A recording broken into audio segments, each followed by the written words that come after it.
मंडळी, टॉयलेटमध्ये आपण टॉयलेट करण्यासाठी जातो हे तर माहिती आहे. पण टॉयलेटमध्ये चक्क 2 लाख रुपये फ्लश केले जातात हे ऐकून जरा नवलच वाटतं ना. पण हो, असं झालंय. त्याचं झालं असं की बुलढाणा जिल्ह्यातील मोताळा तालुक्यात हेमंत पाटील नावाचा एक तहसीलदार होता. आता या तालुक्यामध्ये 2 शेतकऱ्यांमध्ये शेती विकण्याचा व्यवहार झाला. आता याचे सरकारी कागदपत्र तयार करण्यासाठी हे शेतकरी गावातल्या तहसीलच्या ऑफिसमध्ये गेले.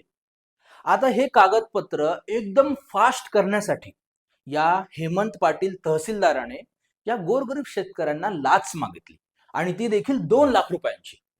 आता गोरगरीब शेतकरी काय करणार? पैसे देण्यास तयार झाले, पैसे दिले देखील. पण त्यातला एक जण मात्र हुशार होता. त्या एका शेतकऱ्याने गपचूप लाचलुचपत प्रतिबंधक विभागाला ही बातमी सांगितली.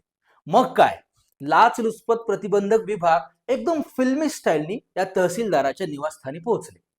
आता निवासस्थानी आल्यानंतर यांनी चौकशी सुरू केली.